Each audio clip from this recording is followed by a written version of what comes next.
We made this.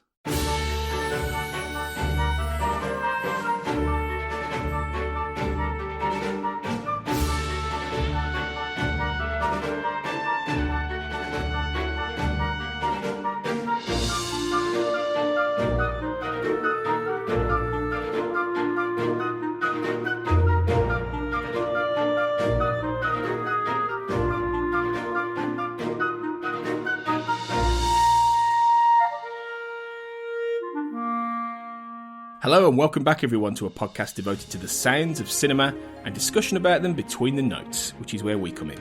I'm Tony Black. I'm Sean Wilson. And in our latest episode of Between the Notes, we'll be presenting music from and discussing the work of Alan Menken, Scott Walker, Matthew Margeson and more. Plus, we count down our top 5 scores mixed with songs from all kinds of different musical movies. It's a musical special this week, Sean. We're going. We're going to sing our hearts out. All singing, all dancing. All singing, all dancing. Not from us, thank God, because we don't want to lose. That's only for people to imagine. Yeah, we don't want to lose all of our listeners this early. So we'll avoid trying to sing. We thought we'd try to combine. There's been a few musical films out lately, purely through I think just coincidence in many ways. But we thought we'd splice that together and then do a fun little countdown. But we're going to start with one of the musical films. Anyway, we're going to talk first about Aladdin, which is the brand new Guy Ritchie directed movie starring Will Smith as the genie in the lamp. And this is Disney doing another one of the live-action remakes of one of their classic animated movies. Everyone knows the story of Aladdin, the street urchin kind of boy who finds a magic lamp, robs it, gets a magic genie, and then he has to defeat the evil wizard Jafar in order to claim the hand of the beautiful Princess Jasmine. Everyone, surely, Sean, has seen the early 90s cartoon, the Aladdin cartoon, Robin Williams as the genie. Well, yeah, I mean, you're about the same age as me, right, roughly, so you'll remember when Aladdin came out in 1992, because it's one of those films. I mean, I was 5 when Aladdin came out, and it's one of those formative cinema-going experiences that I remember being so important and so spectacular for a number of different reasons. I mean, chiefly because Robin Williams just improving his way through the role of the genie to the extent that apparently they couldn't submit the movie for Best Original Screenplay at the Oscars because he improvised so much of it. And just the way that basically set the template for A-listers voicing Disney characters from then on. Although obviously at that age you don't appreciate it on that level, you just appreciate it at a young age on the basis of Robin Williams being hysterically funny, God rest him. But also the use of the CGI on the magic carpet escape from the Cave of Wonders, and of course the music as well. A Friend Like Me, Prince Ali. It made a huge impression on me when I was younger. I remember coming out of the cinema and thinking that everything was the lamp. You know, if I went over to the lamppost and just sort of touched it, that the genie would come out of it. It's one of those sort of memories. It's sort of entrenched. It was really important to me. So the notion of Guy Ritchie tackling a live action remake of Aladdin was potentially very, very offensive to me. I was quite nervous about it because Guy Ritchie's career is all over the place. I mean, for every Snatch, Lock, Stock and Sherlock Holmes, he makes something like Swept Away or King Arthur, and you never quite know what you're going to get with a Guy Ritchie movie. And having been on holiday recently and having only just caught up with Aladdin recently, I have to say it wasn't anything like as bad as I was expecting it to be. It wasn't a travesty, and I have to say I think the music is an interesting case. Well, actually, firstly, I wanted to, because I'm still kind of formulating my opinion. What did you think of it? Well, because it's me, I've not seen the film. I have seen one of the films this week, actually. I know, stop the press. I really have. This is a trend. I know, it's a trend, but I have booked that trend this week, and I have seen one of the films, which we'll be getting to later. But I have listened to the Aladdin score, which is obviously by Alan Menken, who composed the original Aladdin score and wrote many of the songs. In this case, he's added material to certain of the songs written with Howard Ashman and Tim Rice, and written some new songs, rejigged things like Arabian Nights into a proper opening musical number. And so obviously this is a good example of a blend of natural sort of orchestral score weaved in with these classic songs, as you talked about. And I liked it, really. I think it doesn't sound, and it's been a while since I've watched the cartoon, which I too loved, like you. I thought it was great when I was a kid, and it's still really good.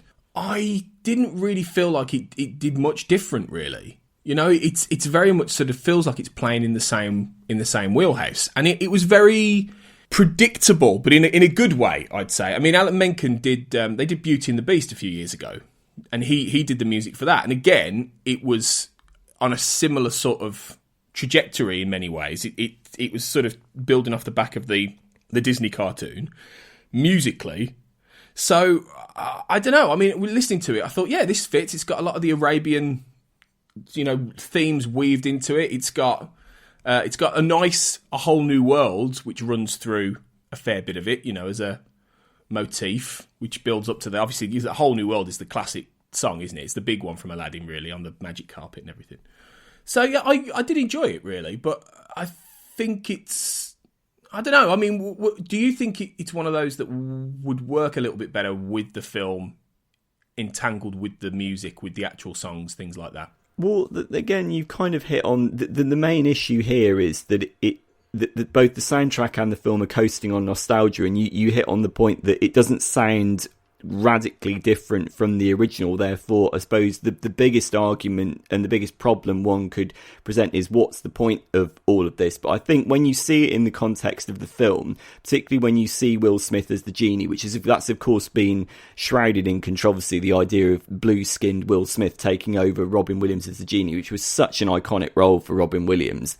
And it's interesting because I think that there are pros and cons to it. I think that clearly when you listen to Alan Menken's orchestrations in the songs and also the underscore, which plays alongside the songs, you can clearly hear that in the years since the original Aladdin, Alan Menken has become a much more sophisticated composer, that the way that the song melodies kind of resound in the underscore, the way that the song melodies are used as sort of harbingers of what's going on in a particular scene is more sophisticated, I think, than maybe in the original Aladdin, because obviously several years have gone down the line. Alan Menken has now clearly built up more of a technical expertise as a composer. You mentioned Beauty and the Beast there. I think, yeah, he did a brilliant job in Beauty and the Beast in terms of adapting his score for the 1991 film and making it more like robust and things. I think that to take the example of Friend Like Me, what Robin Williams did was Robin Williams was never a singer. He was a grand sort of vaudevillian comedian entertainer who was able to come up with this extraordinary stream of consciousness thought. And I think in the original animated film, Robin Williams didn't tackle those songs as a singer. He tackled them as an entertainer. And they worked brilliantly. They were incredibly raucous, manic, memorable. I think what they've done in this is they've recognised that Will Smith is a singer. He's built a career as a pop star as well as an actor, and they've kind of tailored it to those strengths. So I think although Will Smith's vocal performance might be more polished, which is maybe a good thing, somehow strangely it lacks the memorability of what Robin Williams brought to it, which is that kind of no holds barred craziness. So I think there are kind of trade-offs. There are pros and cons to it. That said, the instrumentals of the songs I think have got just enough cosmetic tweaks in them to work. I think you mentioned A Whole New World there. There's a kind of sort of pop rock beat under that, the duet between Mena Massoud and Naomi Scott as Aladdin and Jasmine, which kind of helps differentiate that from the original, although again it's not as memorable as the original.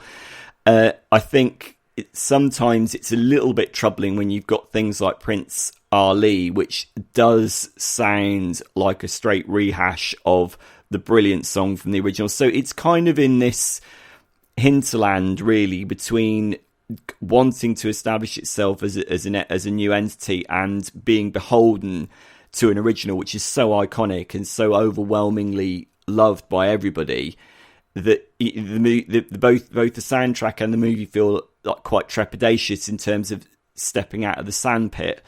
But that said, I think that there's the end credits, almost like quasi hip hop take on Friend Like Me, which is accompanied by a full on dance number. That's really good, and that only goes on for about a minute and a half. And I kind of think, that's the kind of innovation that maybe they ought to have done with it. And it's almost like they were scared of doing it within the main body of the movie. Therefore, they just have like a minute and a half credit sequence at the end.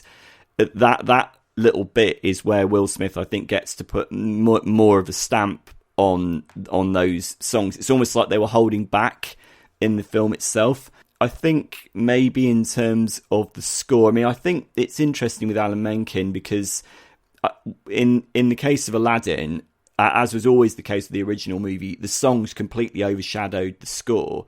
Although I went back and looked in terms of what won the Oscars that year, Alan Menken actually got the Best Original Score Oscar that year, which I don't entirely agree with, because that year Jerry Goldsmith was nominated for Basic Instinct and also Mark Isham for River Runs Through It, both of which I think are career bests for their respective composers. I personally would have given the Best Original Score Oscar to either of them, whereas Aladdin clearly was always going to mop up winning the Best Song. So I always thought that the score in Aladdin was kind of incidental compared to the songs performed by Robin Williams and the like. But there are, I think, when you listen to the score for this new film, the orchestrations sound more robust. There's some great action material. Again, the way that Menken interweaves the song melodies is more sophisticated and more interesting in terms of counterpoint compared to maybe what he did the original. So it's a tricky one to sum up. It's not a travesty. In fact, for certain sections of the film, I actually quite enjoyed it. I the music as well as the film, and I've been asking this to myself: is it just the nostalgic appeal of hearing Will Smith sing in a movie again, which we haven't heard that for a long time, right? I think the last time he did that, I think, was Men in Black 2 with Nod Your Head, wasn't it? Wow. That was 2002. I think that's the last movie song that he did. And I don't know what you think, but clearly Will Smith, as a pop star as well as an actor, means a lot to our generation, because we kind of grew up with Will Smith doing this kind of thing. And I wonder whether there's maybe a kind of added layer of residual nostalgia watching Will Smith do this. We could be, because that was... certainly for us, that was his heyday, wasn't it? It was the days of Men in Black and Wild Wild West, and or off the back of Fresh Prince and all this kind of things. Late 90s going into the noughties, and then obviously his career kind of ebbed. It kind of flamed out really after that. A lot of, if you were to ask people what Will Smith did after maybe Ali, or maybe one or two other things after that, people would go, Men in Black 3, which was like 10 years later. Yeah. For a long time, he hasn't really done it. And then maybe Suicide Squad, people might say after that. But he hasn't really done much of renown since that sort of heyday. And even, Wild Wild West isn't a very good film, but the song is great, and he's pretty legendary. So yeah, I think there is some level of that with Will Smith, in that it's trying to recapture both that and the nostalgia factor of the Disney cartoon, and that's what this is all about. And we've got The Lion King coming up in a few months, haven't we? We've got a live action version of that, and we've had The Jungle Book before, and obviously, as we say, Beauty and the Beast. So it's Disney just going into their back catalogue and picking out. We've got things coming up like Lady and the Tramp and all this kind of stuff. So they're going to do all of them. They're going to do all of them in the end, I imagine. The thing is that there are.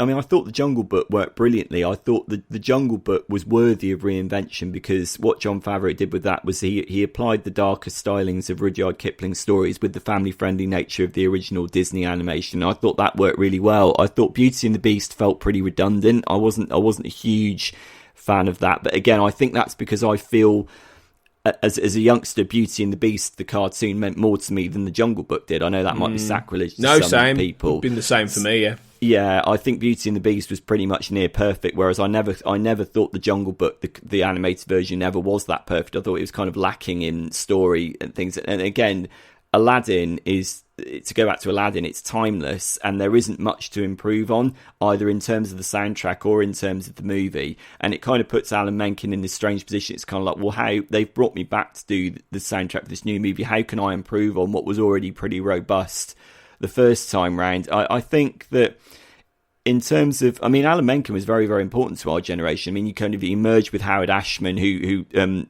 died before completing production on Aladdin. That's why Tim Rice had to then be brought in to finish off the lyrics. I mean, Alan Menken kind of emerged with Howard Ashman with The Little Mermaid in the late 80s, and then did Beauty and the Beast, and then they went on to do, obviously, Alan Menken then went on to do like Pocahontas and The Hunchback of Notre Dame. And I think if you're looking away from the songs, if you're looking in terms of Alan Menken's best scores, The Hunchback of Notre Dame has got the best score that he did. Maybe not necessarily the best songs. I mean, in terms of songs, the best songs, I think you'd probably have to look to something like Beauty and the Beast, really. So there's this kind of like sort of split argument maybe between what songs are the best and what scores are the best. I think in the case of Aladdin, the songs were always the strongest element in that film, and I think that they cast such a shadow that, much as I enjoy the sort of slight cosmetic tweaking in this new version, courtesy of Will Smith and others, I kind of think, ultimately, what's the point? What's the point apart from making money? You know, if we're to be real cynics, and I think that, if we're being brutally honest, that is the point. You know, it is about capturing that nostalgia. You know, nostalgia is everywhere right now in all of entertainment. It is all essentially nostalgia, really, that's driving financial success in a lot of these movies. So Aladdin is kind of no exception, really. So, you know, I mean, I suppose the way to look at it is, the positive way to look at it is, if it gets a new audience for some of these songs and some of this music and some of this Disney, you know, the Disney magic, because even though this kind of stuff won't have the Disney magic that we grew up with those kind of 80s 90s cartoons, then they might have that Disney magic for kids now, you know, because like things like the Jungle Book, that I agree with you. I think the original Jungle Book, apart from the songs, which were really good, like Bare Necessities and all that, I didn't grow up loving that film in the same way I love Beauty and the Beast. I have very similar to you. So maybe it's one of those things where, you know, the 60s, the kids love that stuff, and then the 80s and 90s, we loved that animated stuff, and now the kids are going to love this, you know, remake live action medley kind of stuff. And maybe that's a good thing, you know, because at the end of the day, it is nice. It was a perfectly nice score to listen to. There are some, you know, nice pieces of work in there, so it's nice. Maybe that's just the word to use. Yeah, it is. Nice. And I think that, you know, there are the penultimate track on the album, which is the crucial moment between Aladdin and the genie at the end. I won't spoil it, but those who've obviously seen the animated film will know how it all plays out. That's an example of Alan Menken actually further boosting the emotional impact of the movie, because that track, I think, is more emotional than it was in the original film, and also that plays into the increasingly empowered Jasmine character. I think that's one of the better aspects of this film, is that they've given Jasmine more to do, and they've given her own song as well. There's new lyrics by Pasek and Paul, in addition to reworkings of original lyrics, like Friday Salam as opposed to Sunday Salam. They've changed certain lyrics around to try and mirror the fact that we're now one would assume we're in a slightly more sensitive, more diplomatic age, and there were some lyrics in the original Aladdin songs that were maybe a little bit crass. All of that is good, but they're cosmetic changes. There's nothing radically different about any of it. Well, and there we go. I mean, I think it's one of those things to enjoy if you're a Disney fan, I guess. And if you're new to Disney, then it's worth looking at. But it's not really going to reinvent the wheel, I guess. So I think there is a more interesting musical. What we've got to come, I think, is more interesting in terms of the two films that we're going to talk about than this one. I think this one is the least intriguing, the least interesting of these, you know, these kind of movies.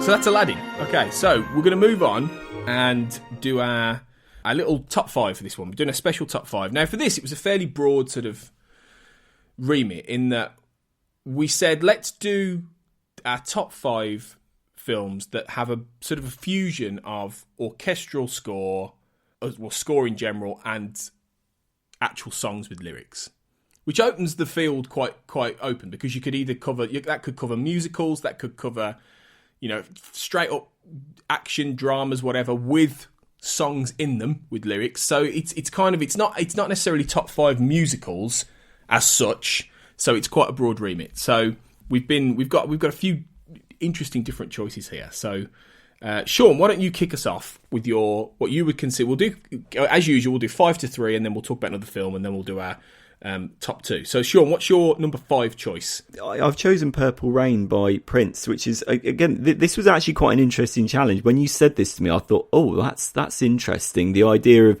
songs and score coalescing. I had to actually sit down and think about this quite hard, because certainly there are certain filmmakers who, like, for example, Quentin Tarantino, whose new film Once Upon a Time in Hollywood has just brought the house down at Cannes, who doesn't like ordinarily using orchestral scores. He will often prioritise songs at the expense of scores, though obviously that didn't happen with The Hateful Eight, which got the Oscar for Ennio Morricone finally.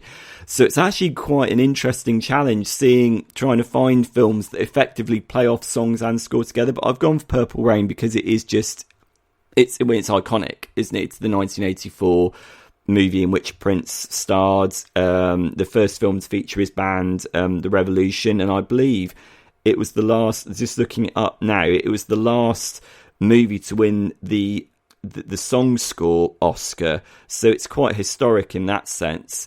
But just the idea of interweaving, these songs that became iconic with the melodies from them. So I mean, just looking at some of the singles that came out of it, obviously the title track, When Doves Cry, Take Me With You, I Would Die For You. I think that in many ways this was probably quite a trend-setting film and album, and clearly it was a defining moment in the career of Prince. And I think maybe that a lot of people would look at this and use this as a template in terms of how to interweave two mediums that might on the surface seem very, very different from one another. So yeah, that's my number 5 choice. Yeah, I've never said. I mean, I love that album, Purple Rain. Prince is brilliant. Was brilliant, sadly.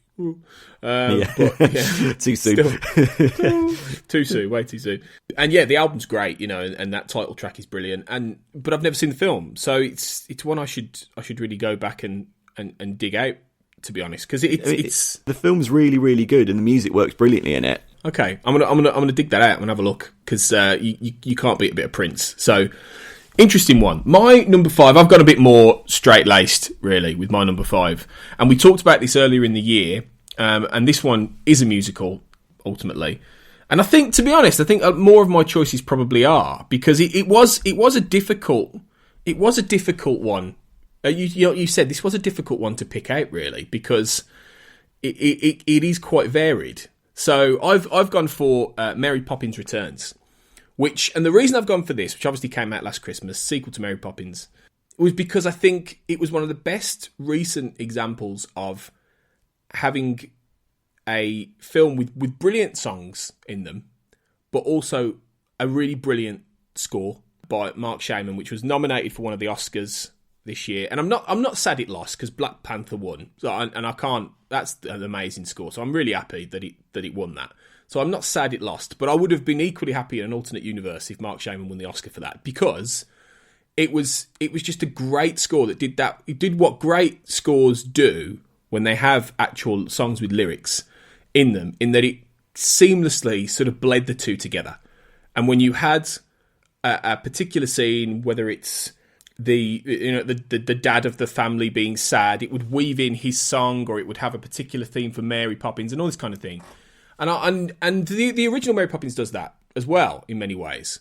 But I really think this, to some extent, did it better. I'm not saying that the songs are better necessarily than Mary Poppins, because that's very debatable, even though I think they're pretty much on a par, some of them. But I think the way the score is interweaved is better, and I think it actually really stands out.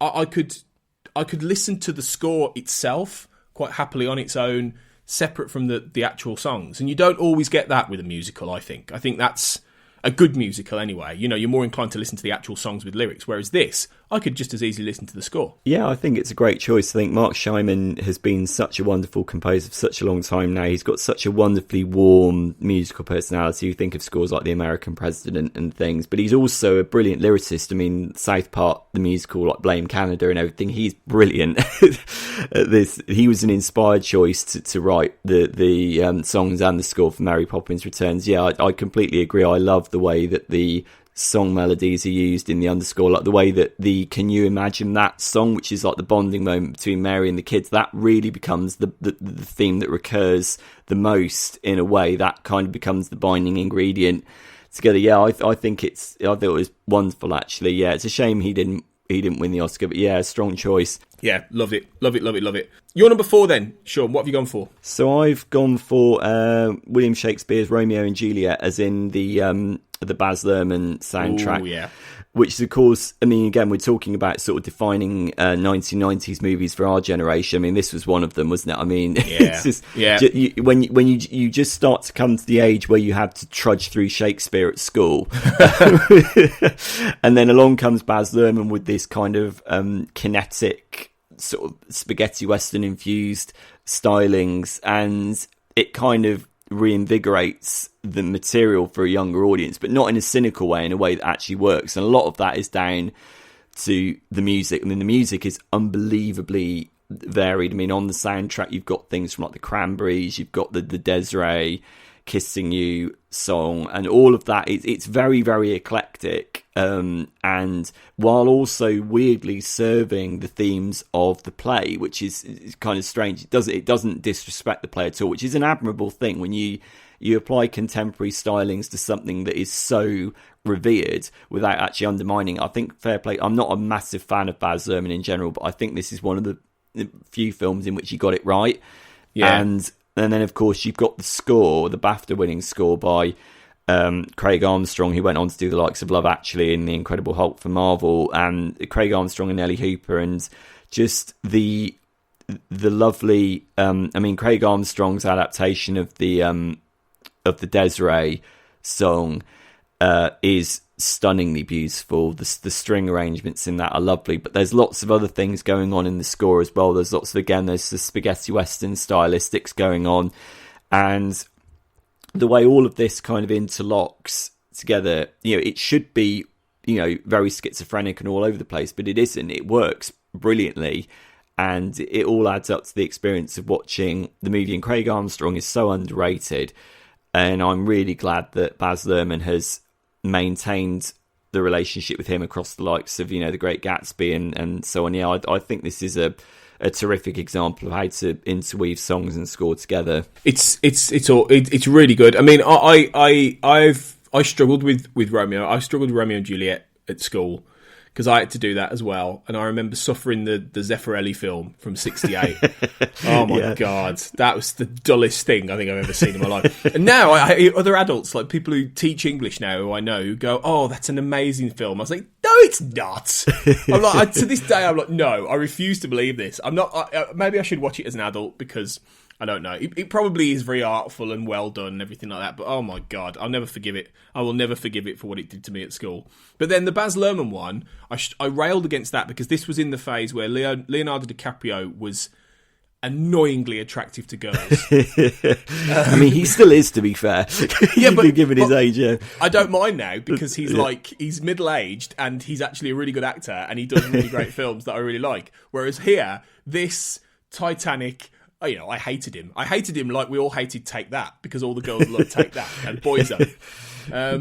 But so I struggled with this film for a while, but no, it's the way the music in it's great, and the way it actually, the Cardigans is the big one for me. That's the one that really stands out, as the Loveful song, which is just ace. So it's a really good one. It's a really good one, and that film, even now, that film is shown to kids to get them understanding elements of Romeo and Juliet and bringing them into that world. So that film did a lot really for young people in actually getting them interested in Shakespeare. So it's a big film really. It still stands out. My number 4 then is a slightly different one. a 2000 film from Lars von Trier called Dancer in the Dark, starring Björk, which is described as a musical melodrama film. And Björk is a daydreaming factory worker who basically has these kind of fantasies of different elements of her life, and the music was released through her album Selma Songs.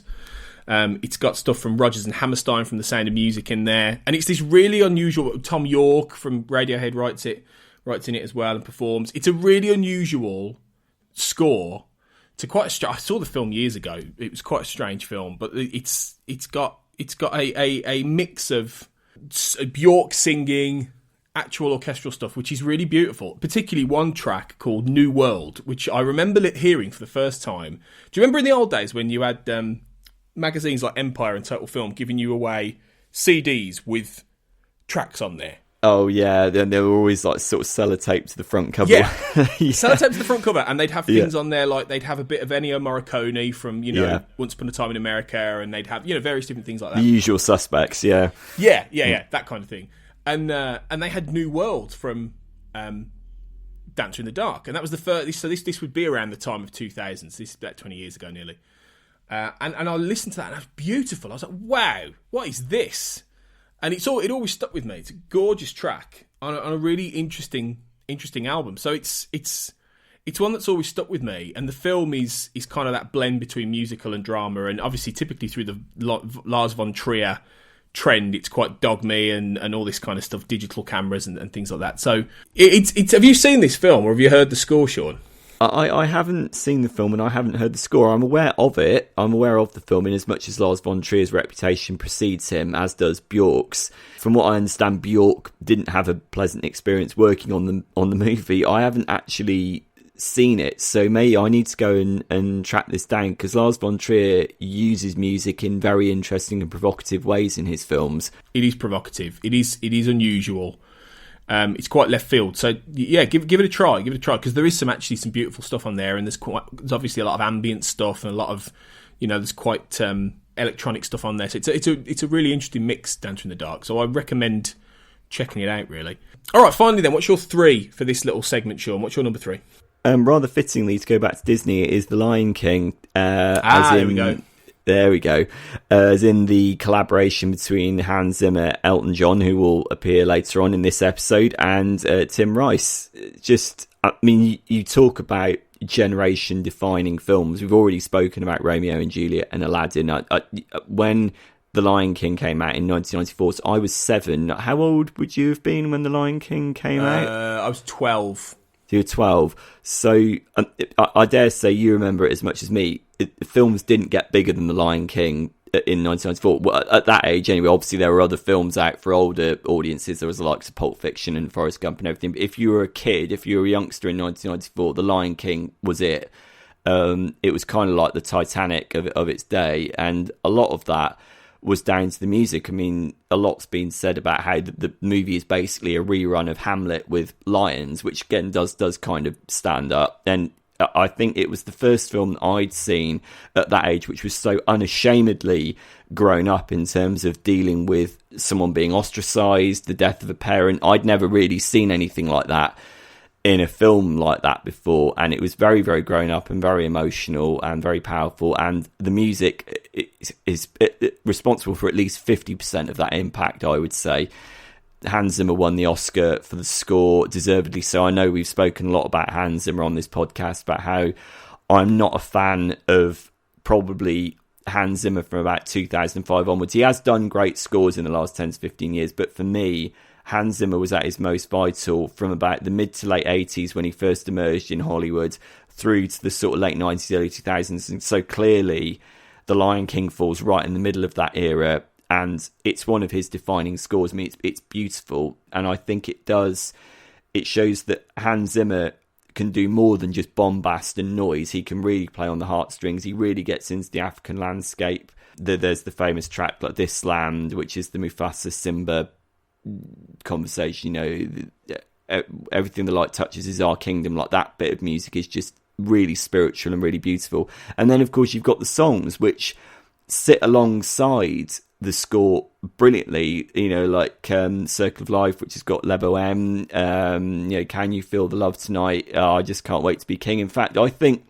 the more I think about it, I think it was never my favourite when I was younger, but the one that's now emerged as my favourite is Be Prepared, which is the Villain's Song by Scar, Jeremy Irons, which is brilliant. I've gone back and listened to that a few times since, and lyrically, that song is absolutely fantastic, and it shows that in Disney films, it's always the baddies that have got the best vocabulary, and they always have the most fun. Usually, a good Disney villain will always have more fun than the hero, and obviously Jeremy Irons is just brilliant as Scar.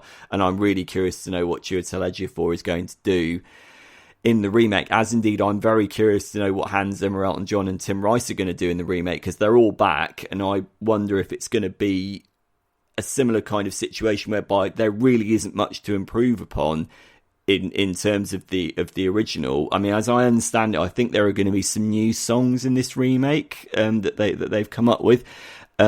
Whether they'll live up to the legacy of the sort of all time classics like Can You Feel the Love Tonight and everything, it remains to be seen.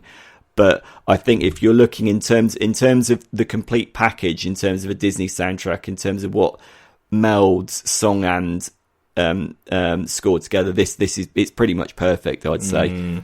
It's hard to beat, isn't it? I mean, I remember seeing it could have been its 20th anniversary release. It was back in cinemas a few years ago, and I remember going, and it was packed. I mean, the screening was ridiculous. It was so busy. I had to sit on the front row. And you can imagine, nobody ever sits on the front row, do they? Because you end up like basically needing your neck in a brace to sort of crane up to the screen.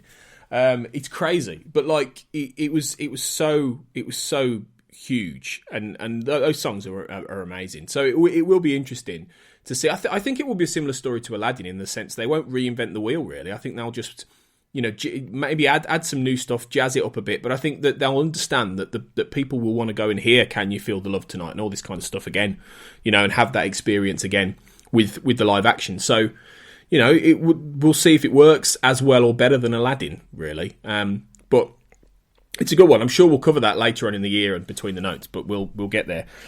Okay, well, my number 3 is Mark Shaman cropping up again for South Park, Bigger, Longer and Uncut from 1999, which you mentioned earlier. I still don't quite know how this got made. It is still quite astonishing that only 2 years after South Park debuted in 1999, they managed to make not just a big screen version, but a musical that is probably as good as anything else comedy musicals have ever given us. Like the songs in this are just wonderful, like wonderfully crass and disturbing and horrendous on a base level.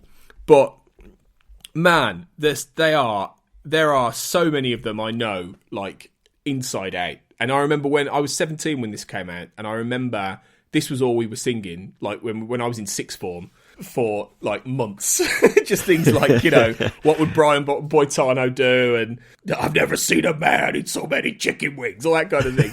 And Carl's mum's a bitch, and all this stuff. And there's so many of them are just amazing. But equally, it's got threaded through it this lovely score. And in songs like La Resistance, which is where you hear this really sort of swelling romantic kind of theme for the character of Gregory as he sings, the resistance goes on. It's like something you would see in a Disney movie. And that's the thing. I think it's this is sort of like Nasty Disney.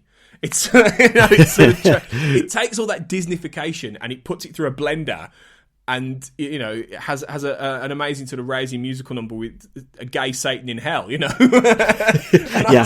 a relationship with Saddam Hussein, isn't it? From what I remember. yeah. Relax, guy. That kind of stuff. It is how they got away with it. I think Up There's the Satan one. Up there where the sky is blue and all that kind of thing. Just, it's so good. I love this film to bits. And I like I say, I still don't quite know how they got away with it, really, how well they did it. It's wonderfully vicious, isn't it? It's just wonderfully vicious, and Mark Shaman's lyrics are just brilliant. Like, blame Canada, blame Yeah, Canada. They're not Canada. even a real country anyway. Just like things like that. It's just like, it's all about taking the hatchet to something. And the Was classic, shut your fucking face, Uncle Fucker. Oh, fuck it. So it's probably too late to warn that this episode will contain strong language, but, screw it. Bit late, yeah. But the beauty of that is, though, the whole point of that song, though, wasn't it? Was that it was about, the film's about censorship, ultimately. The actual story is about the fact that these countries go to war because, Carl's mom is terrified of kids hearing, songs like Uncle Fucker, and all this kind of thing. So it's all about the censorship movement and how that creates mass hysteria. So the beauty of these songs are they're playing off the central comedic theme of the story, which is about the very thing that South Park was, as a comedy, was accused of, being rude, vile, vicious, corrupting children. So there's a real sort of genius bit of satire behind this music as well. Yeah. It's not just shock value. As always, when South Park was on top form, it was making very, very intelligent points about society, and that's what South Park does. I mean, what's the other lyric that's just come back to me? And my boy Eric once had my picture on his shelf, but now when I see him, he tells me to fuck myself. That's just brilliant. Yeah. It's about, sort of kid, like you say, like reflecting on parents' fears of kids being influenced by pop culture, which was a really, really big thing in the 90s. Maybe not so much now, but you'll remember, like I will, like the scare over films and video games and music. I mean, in many ways, it's harder for films to generate those kinds of conversation now because it's so dispersed, because you can access films on pretty much any platform. Whereas back when South Park came out, it was primarily through VHS. All of the fear was channeled through one platform into the home. And South Park plays on that mercilessly. And Mark Shyman's songs and score are brilliant. Yeah, I'd say it's a brilliant choice that he's made here. Love it. In fact, talking about it's made me want to go and watch it again. So same actually. Yeah.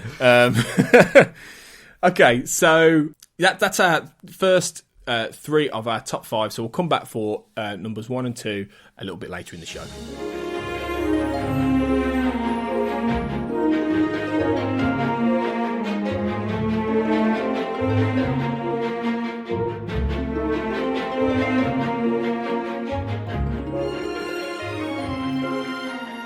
Vox Lux, which is the new film from director Brady Corbett, which is an unusual film that's not long come out, starring Natalie Portman, about 2 sisters who survive a school shooting in the late 90s, and then after writing and performing about their experience, they're catapulted into fame, particularly one of them played by Natalie Portman. And then there's a bit of a time shift involved and all this kind of thing. It's quite a strange movie. I admittedly haven't seen it, but it has a mixture of Natalie Portman and other cast members singing songs that were written co-written by the performer Sia, and then also has orchestral music by the recently late Scott Walker, actually, who died in March. The quite legendary singer-songwriter. So this is kind of one of his sort of last things he's ever done, and it's a strange piece of work, isn't it, Sean? A strange mix. Have you seen the film? Because obviously I haven't seen the film.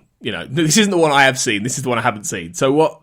Have you seen it? Yeah, I saw it about 6 months ago at the London Film Festival. It's taken a long time to emerge. I believe it played at one of the film festivals last year. It was like Venice. I think that's where it might have made its debut.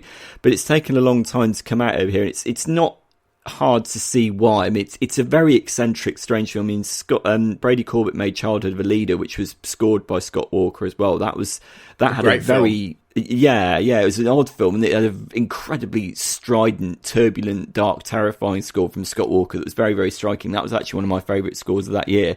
This film is equally eccentric and odd, and therefore allows Scott Walker to dip into that kind of characteristic blend. But I actually think the score for this film is a lot better than Childhood of a Leader. I mean, Childhood of a Leader kind of started as it went to go on, dark, toiling, sort of Bernard Herrmann-esque. This has got a lot more variety in it. It's got more. I think this plays more to the kind of romantic, mournful aping of Bernard Herrmann in things like Vertigo and The Ghost of Mrs. Muir. There's a lovely track called Yearning, which is so beautiful, and it kind of makes me lament the fact that Scott Walker is now no longer around to do any more film scores, because goodness knows what he would have done, maybe in further collaborations with Brady Corbett and also potentially with other people as well.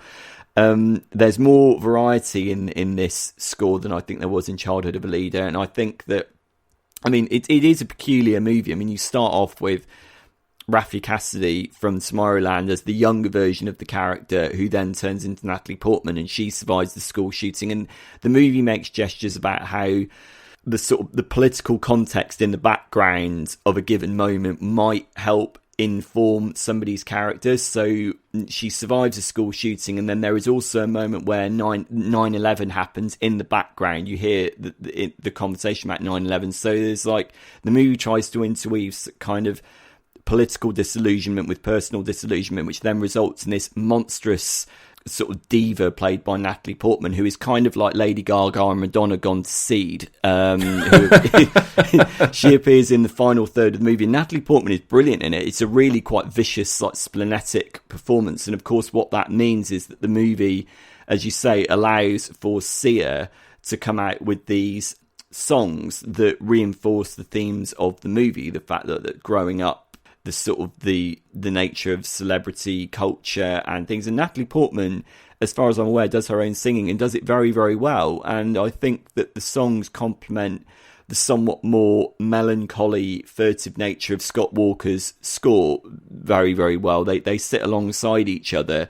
And I think that on the one hand, what the songs do is they celebrate the kind of empty-headed gloss of celebrity culture, the fact that Natalie Portman's character is living in this kind of celebrity vacuum in which everything's fake. She gets weighted on hand, foot and finger, and yet the Scott Walker score gets the sadness of the character, the fact that she's isolated and alone, and she is the sum total of all these sort of personal and political experiences that have created her as this kind of like monstrous pop diva entity. It's an interesting prospect, actually. I mean, the score stood out to me a lot more when I listened to it in isolation. In the film, you're kind of hit with all this kind of like formal, stylistic stuff that Brady Corbett hits you with. I mean, the movie is like chaptered. It's chaptered. It's narrated by Willem Dafoe, so the movie is kind of ostentatious and in your face, not always successfully, but I think Scott Walker and Brady Corbett were clearly very good collaborators, and it's such a shame that we're no longer going to get any more of that. I think it is. I agree with a lot of that, really. I mean, having not seen the film, it's harder for me to place a lot of the music in a certain level of context, but I think it's hard to enjoy like some of the scores independently, and that's when I've not seen the film, as I've said before, that's how I always try and judge it, really. But it was interesting. There were certain tracks in it that I thought were really not quite enjoyable, like Anthem, at the beginning, the final sort of end credits piece. None of which they're not very long pieces, but they're good.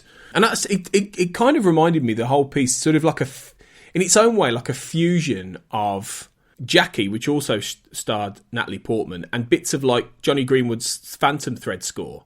It had that sort of mix of something quite beautiful, but also something quite haunting and tragic at the same time. So I will watch the film, because I really like Childhood of a Leader. I think Brady Corbett's a really interesting filmmaker.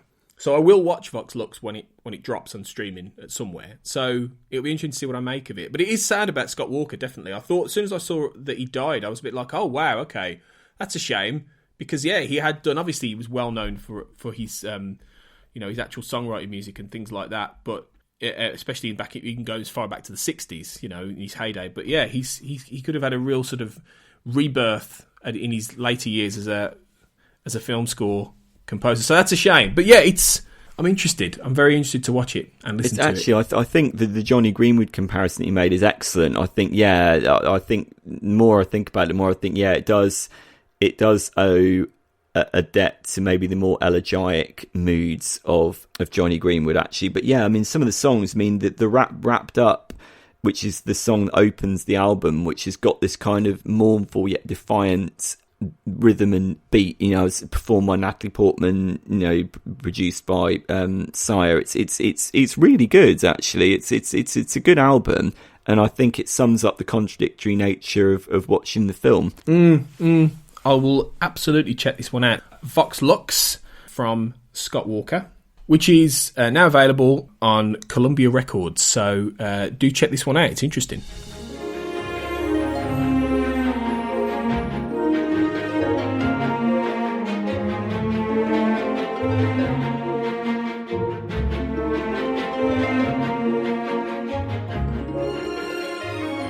All right, let's go back then to our top 5 musical scores, songs combination, and we've got our top 2 to come. So, Sean, why don't you give us what your number 2 choice was? It's On Her Majesty's Secret Service, obviously, Bond film. Yeah, there you go.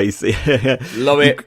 You've got to have a Bond film in these lists, haven't you? I mean, if you're looking at... obviously, none of the Bond films are musicals, but pretty much all of the Bond movies have songs and score sitting alongside one another. Normally, what happens is that you get the song is kind of scheduled for both the credits scene and the big opening credits and then the closing credits. That's normally the way it works. In recent films, in the Daniel Craig films, what you have are orchestral interpretations of the songs that aren't actually done by the resident composer. There was an orchestral rendition of Skyfall for that film, which wasn't actually done by Tom Newman, but they tracked that into the film. There was another take on that with Writings on the Wall from Spectre, which was done by Sam Smith. Again, Thomas Newman didn't have anything to do, as far as I know, with the instrumental rendition of that. So they had been shaking it up a little bit. But normally, what you would get is a song that will be introduced at the beginning of a Bond film, the melody of which would then be interpreted into the underscore melody by the composer who's also written the song. That's normally the way it works.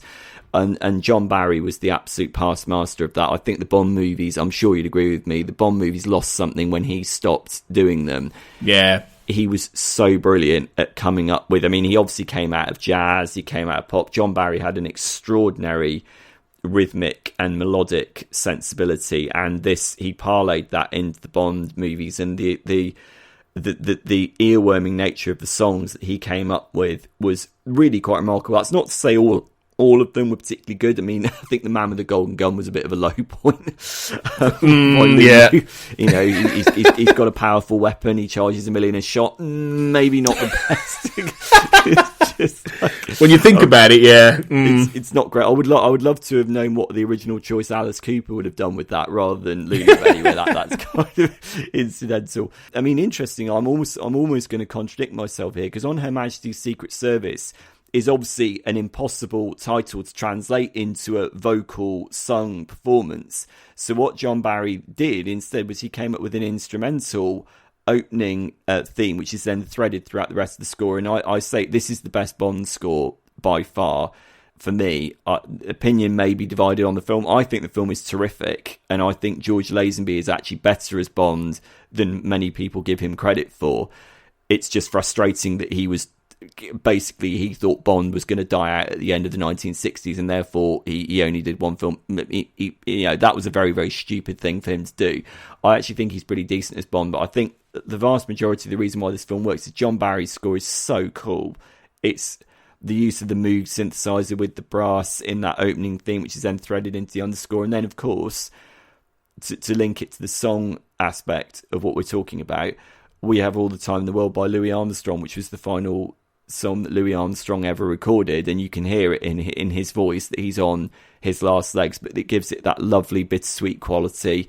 And the melody from that song, which John Barry wrote the melody for that song, which Louis Armstrong then performed, then becomes the love theme of that movie, and that translates this particular movie into probably the most personal Bond film that's ever been made, which is that he gets married to Diana Rigg's character, and that theme reinforces how this is very different from a lot of the other Bond movies in which the Bond girls are just kind of disposable objects, whereas he actually cares for this character.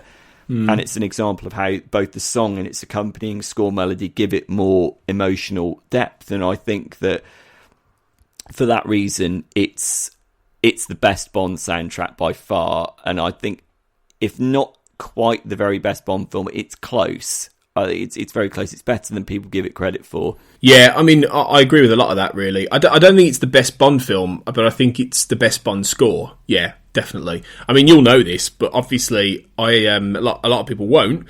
You were there for this, but I managed to convince my wife last year that our first dance would be John Barry's "We Have All the Time in the World" theme, which was a wonderful moment, absolutely wonderful, and because it's a beautiful piece of music, and it's one. I think it's the only Bond film that actually has the actual Bond song in the credits, not actually in the pre-credits sequence. That's the orchestral On Her Majesty's Secret Service theme, whereas Louis Armstrong's kicks in after the tragic end of the film. So, and that's unusual. That's never been done before or since with Bond. So, and there's other stuff in it. There's the Christmas tree song as well, which happens at Blofeld's base. Is that do you know where Christmas trees? Do you know where Christmas? Is that the one? Do yeah. you know where Christmas trees are growing? That one, yeah. which is a weird little song, but it's quite fun. It's quite nice. So it's an unusual Bond film. It is one of the most unusual Bond films for so many different reasons. But it's definitely appreciated more over the years. You know, it was for many years. I think people thought it was just a weird little aberration, but it's actually not. It actually has a lot of creative and skill and depth to it. Even though I think it's a little bit fractured in its storytelling, it has a lot going for it, and that score is magnificent. You know, in a career full of magnificence, John Barry really takes it up a notch with that one. Yeah, so, and it's the incidental bits and pieces as well. There's a track called Gumbold's Safe, which is just no one could write suspense music with as much style as John Barry. Yeah, it is. Yeah. It really is a masterclass. Yeah. Just the way that he builds up the layers of the timpani and then the xylophone and then the brass, just to increase the intensity of what would otherwise be rather a dull scene of Bond reading Playboy while the safe gets cracked and while the bloke whose office he's in comes back to it. I mean, it would be so tedious if it weren't for John Barry. He brought so much style to these films, so much character and so much personality, and that fed into the songs as well. Yeah, for 100%. Can't disagree with that at all. Yeah, I love it. Love it to bits. My number 2 is more of a conventional musical again. I've gone for La La Land, which obviously came out a few years ago. Very well-known film. Emma Stone, Ryan Gosling, set in the world of movies, and captured the hearts of loads of people. Won Oscars for Best Original Song for City of Scars. City of Scars sounds like a dystopian that's version. People who don't imagine their dream of becoming either a musician or an actor. Yeah, it's La La Land 2, City of Scars. This time it's personal. It won Best Original Score as well for Justin Hurwitz, and it's a beautiful. I love the film anyway. It divides a lot of people, but I think La La Land's beautiful. And it's got some brilliantly toe-tapping songs, you know, things like Another Day of Sun, and the City of Stars song itself is really lovely, and things like A Lovely Night. But it's also got some gorgeous music from Hurwitz threaded through it. The way we get finally the final epilogue brings everything together. Lots of different themes that have been running through the whole of the film, right from the very beginning. And I just think it's really beautiful. And it's got one of those, you know, the whole thing is sort of playing off the back of 50s musicals, things like Singing in the Rain, you know, all that kind of stuff, American in Paris, all these kind of things. And it's bringing that up to date with the new aesthetic. And I think they did a really great job in this of fusing together what's happening in the actual lyrics and the songs with the score itself. Yeah, I couldn't agree with you more. I think La La Land is a modern masterpiece, and I really don't understand people who say they don't like it. Well, there are people that come out in support of The Greatest Showman, so what do I know? Which I find utterly baffling. There's a reason that's not on my list. Yeah. That we have to dedicate a whole podcast to that, dissecting that one, tearing it apart. But again, it's the Pasek and Paul connection, isn't it? Because they obviously did La La Land. They've also contributed to Aladdin. And they did The Greatest Showman. So they're everywhere at the moment. I have to say their contribution to La La Land is tremendous.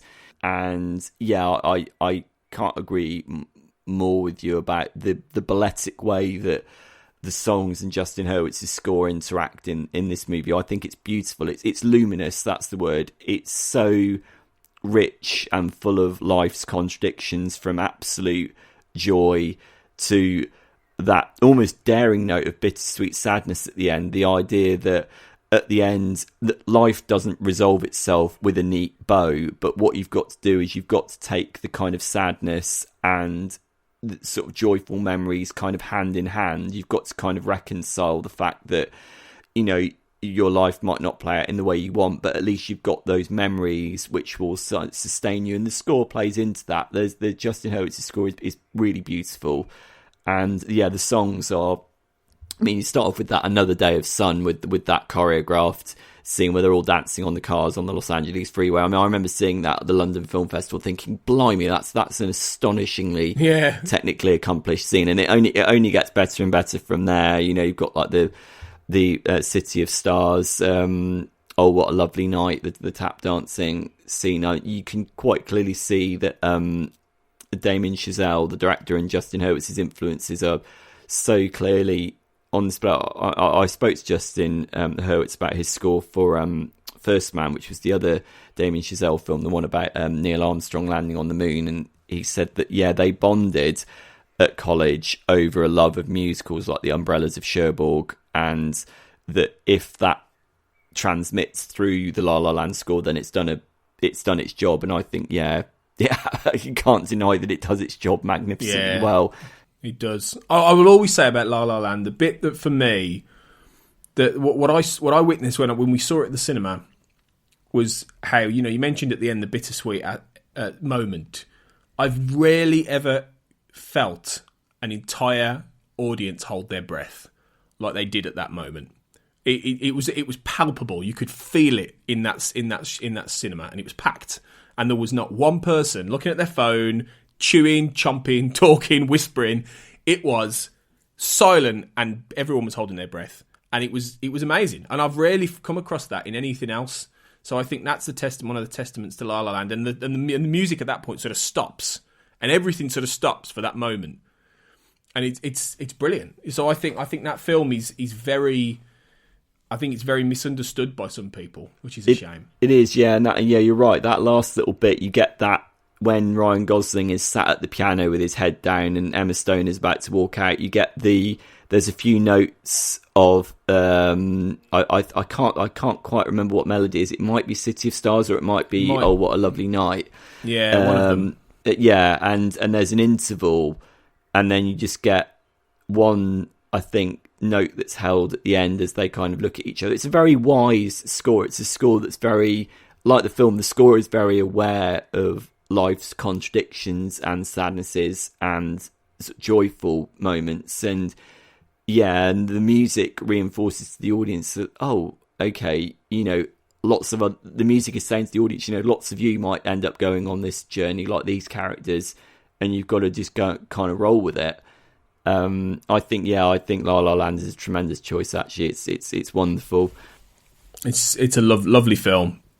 You've gone for something slightly more upbeat, I suppose, in many ways for your number one, though, haven't you, Sean? Yeah, I've gone for Guardians of the Galaxy because it's Guardians of the Galaxy. I'm just talk about a contemporary soundtrack that took the world by absolute storm. I mean, certainly the impact it's had on my life. It's introduced me to lots of songs that I'd never even heard of, like 70s soul and rock numbers that you know that work so brilliantly well when grafted to the Marvel template. You think, goodness me, this is extraordinary. I remember going to see Guardians of the Galaxy, not expecting anything from it. I thought the trailer looked pretty crap. I wasn't really imagining much.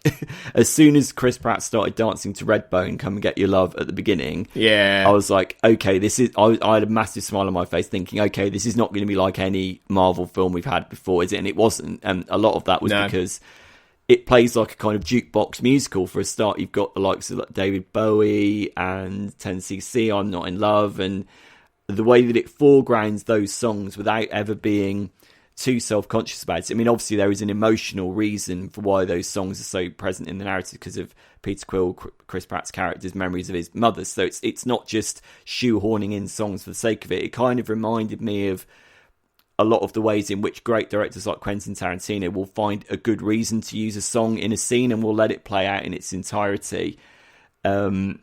I thought the music editing is brilliant as well. And again, sitting alongside that is the score from Tyler Bates. And Tyler Bates is not a composer of whom I'm a big fan. I have to be completely honest about that. I'm not a fan of Tyler Bates's grinding, industrial, noisy action scores for the likes of John Wick. I really don't like that kind of stuff at all. But this movie shows, wow, he can really do a pastiche of Alan Silvestri and James Horner really well. The scores for both Guardians movies are really rousing, orchestrally beautiful, with some really lovely synthetic touches. There's the track Groot Spores, which is beautiful. And you think, goodness me, Tyler Bates can do this kind of stuff. It's just a shame that clearly the Marvel movies are really the only opportunity where he gets to do it. Fair play to James Gunn for obviously prioritising the score as well as the songs. I mean, obviously the songs are what people come out from the film remembering, but the score is what makes you emotionally connect to these characters, all these various weird, disparate band of intergalactic misfits. It's the score that makes you care about them, and there is a great depth of feeling in the score. And I think it was lovely when Guardians 2 came out, James Gunn was tweeting a lot about working with Tyler Bates and about how Tyler Bates really acts as the kind of beating heart and soul of the movie. I thought, wow, how wonderful to see a director giving that much attention to their composer. It doesn't happen all that often, not on social media anyway. And I think, yeah, the package, as to use that word again, of songs and score in Guardians, it all plays off each other brilliantly. It's a movie that's got a kind of winking rock and roll swagger and also a kind of beautiful orchestral sincerity to it. And both those things come together wonderfully, and I think that's one of the main reasons why the film was such a hit. I think that's spot on completely, and I think, you know, the score is a little bit more background to it, but it's okay because it fits in terms of why the songs are there and what they do for that film and what they do for the style of it and what they do for Star-Lord's character and all this kind of thing. So it's brilliant, and it kick-started a real sort of resurgence of interest in some of this, you know, classic sort of 70s dad rock kind of music, really, which I've always loved. Yeah. You know, I really have always loved that for years. So I just lapped it up completely. So no, it's a great choice. You know, and it continues into Volume 2, and I'm sure it will continue into Volume 3 as well, which is exciting. So James Gunn picking out some classic music.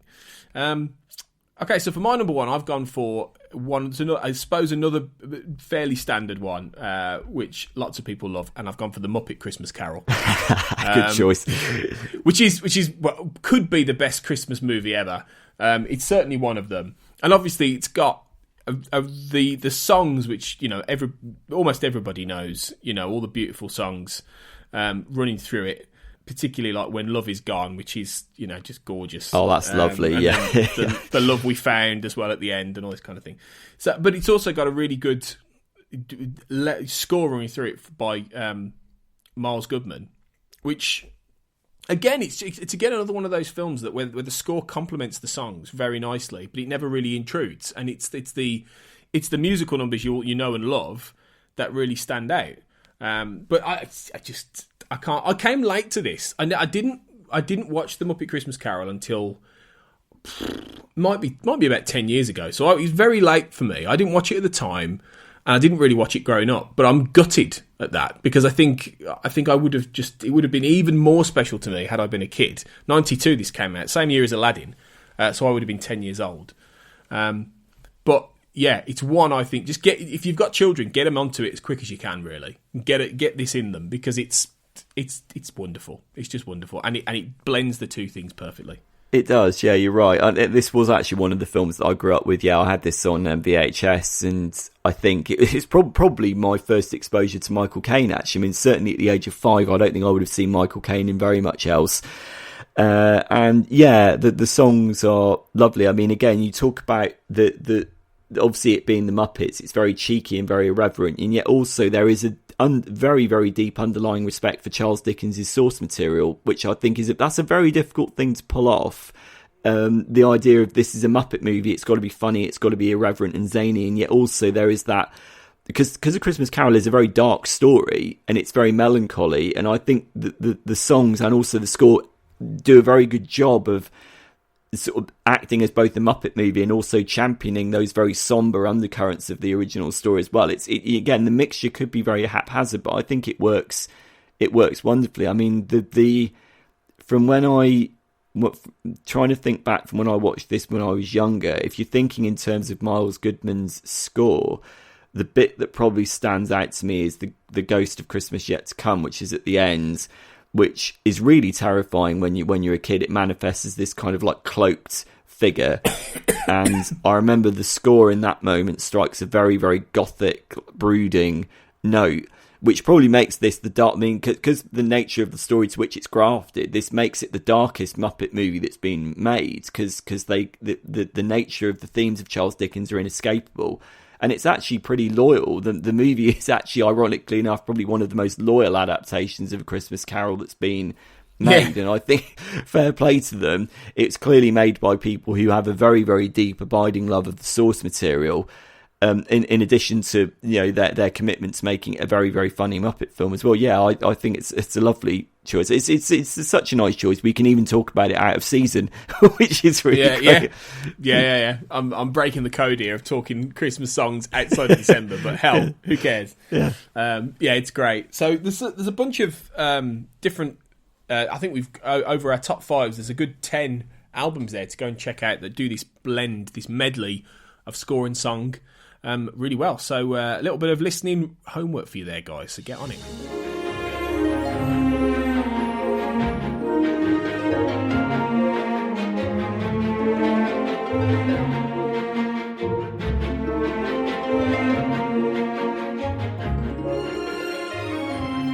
All right, finally then, our last musical-based piece today we're going to be talking about is the new Elton John biopic, or true fantasy, as Dexter Fletcher, the director, likes to call it, Rocketman, which is obviously covering the story of Elton John. Everybody knows who Elton John is, I'm not going to give a little précis of who Elton John is. If you don't know who Elton John is, where have you been? Forever. Yeah. But it tells the story of him from the little boy, from being little Reg Dwight in the late 50s all the way through to roughly the mid 80s or so, when he's at the top of his fame and he crashes and burns through drugs and sex and all this kind of stuff. And it does it by combining the traditional sort of, and I have seen Rocketman, so I can talk about this one a little bit more. It does it by combining that sort of biopic narrative of certain chapter sort of moments of his life, key moments, getting a record deal, meeting his songwriter friend, parents, etc., with the songs. And what this does is, in a similar way to, in some extent, the Mamma Mia films, in that they took all the ABBA songs and they tethered the meaning of those songs to what Meryl Streep's character was going through in that, or some of the other characters were going through. In this case, it takes all of Elton John's songs and suggests that a lot of them were written by Bernie Taupin in sort of liaison with Elton John about Elton's life.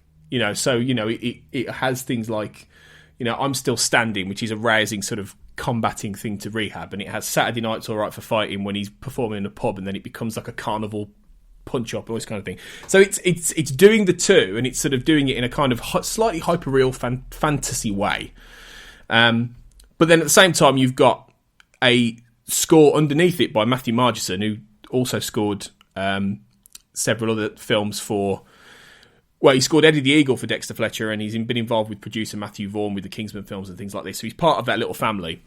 And I think he does quite a good job, Sean, in a film where the score isn't what it's about, I suppose, in many ways. Oh yeah, of course. I mean, it's a movie about Elton John's life, isn't it? I mean, as soon as you were describing the film there, I had a massive grin on my face because I loved the film. I thought it was really entertaining. And yeah, I mean, inevitably the score is always going to come off as a bit more incidental in a movie which is so dominated by one of the great modern icons of pop music that you can't, that's inescapable, really. There were some kind of nice, I think, choral moments which get Elton at his lowest moments. That's brilliantly played by Taron Egerton. I mean, Taron Egerton's performance is fantastic. If he's not Oscar nominated next year, I mean, really, the Academy don't know what they're doing.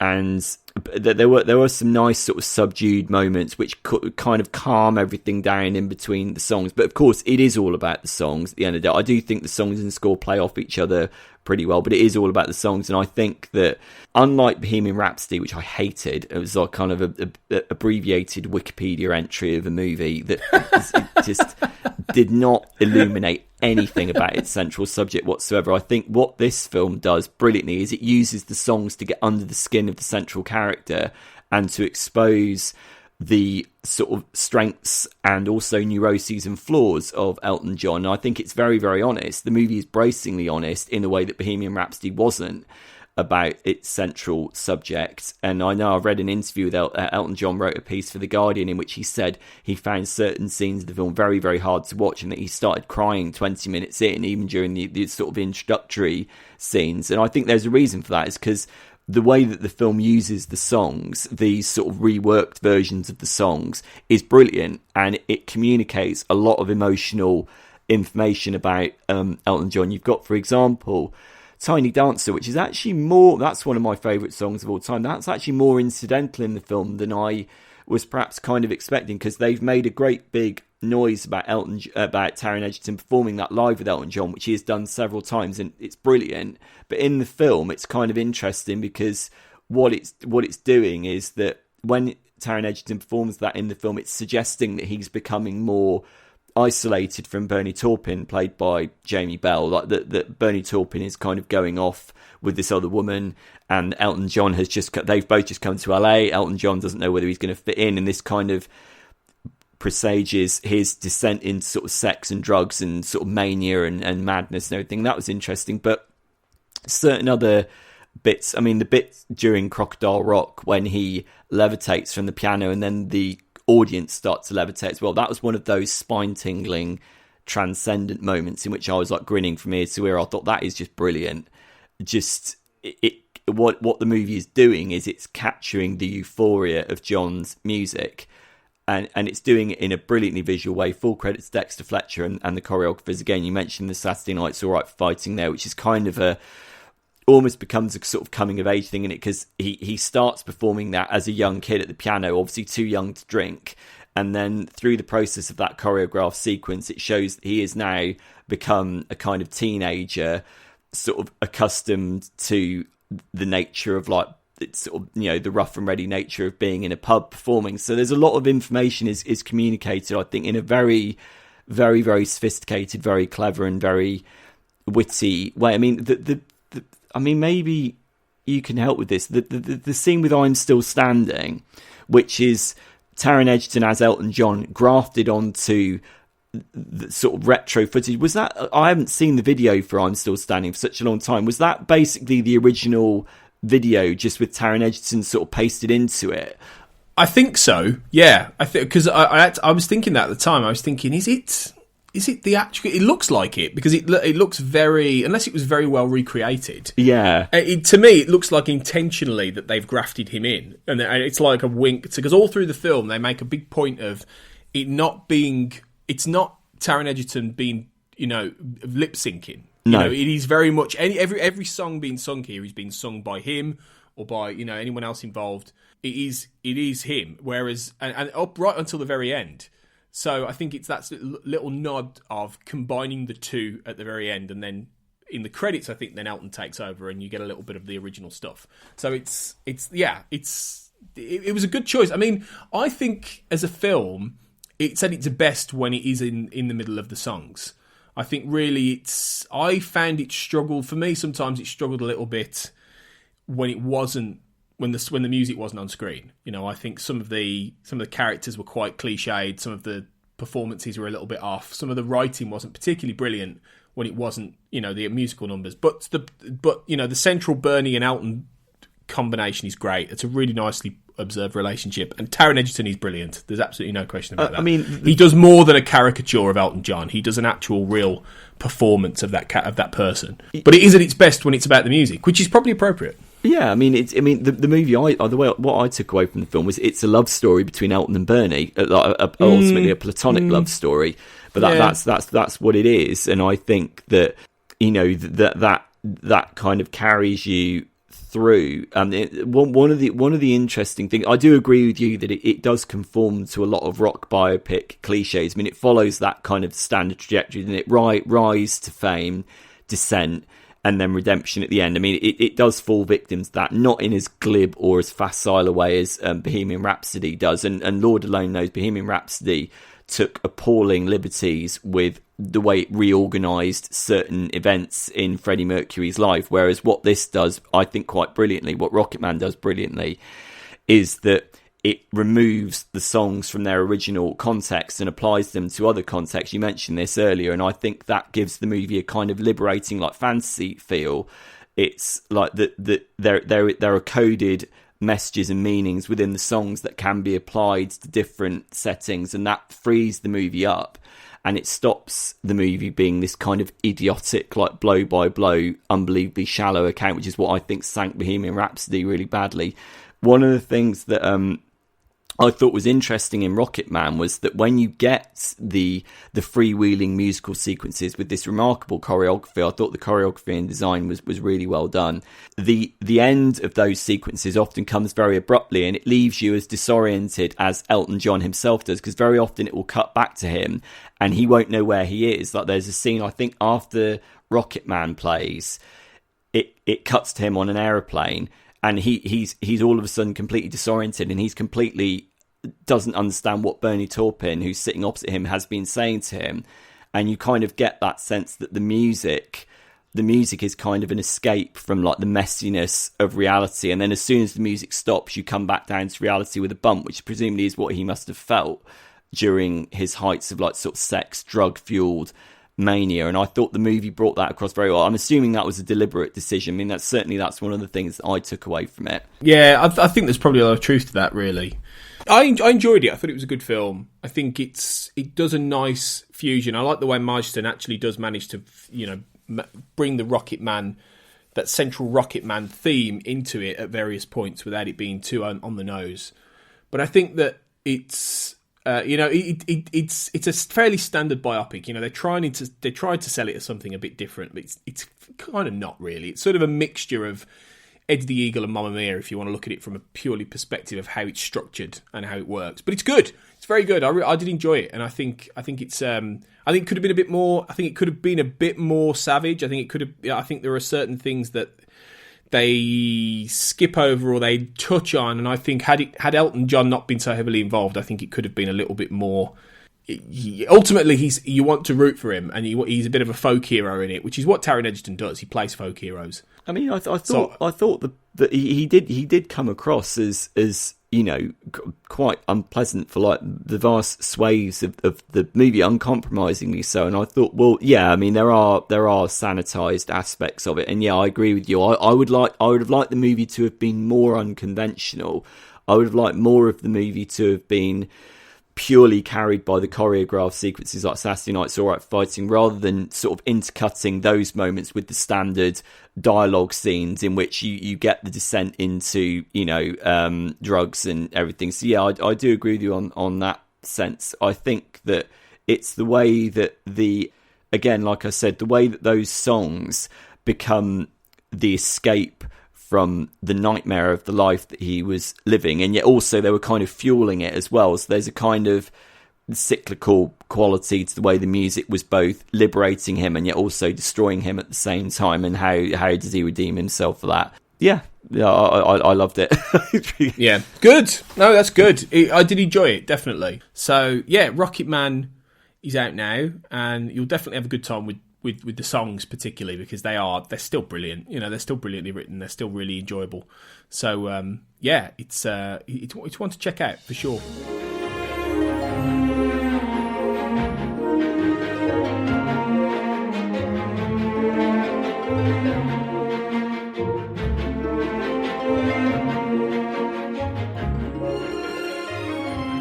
So that's all for us this time around. Hopefully, yeah, you've enjoyed this musical special episode of Between the Notes.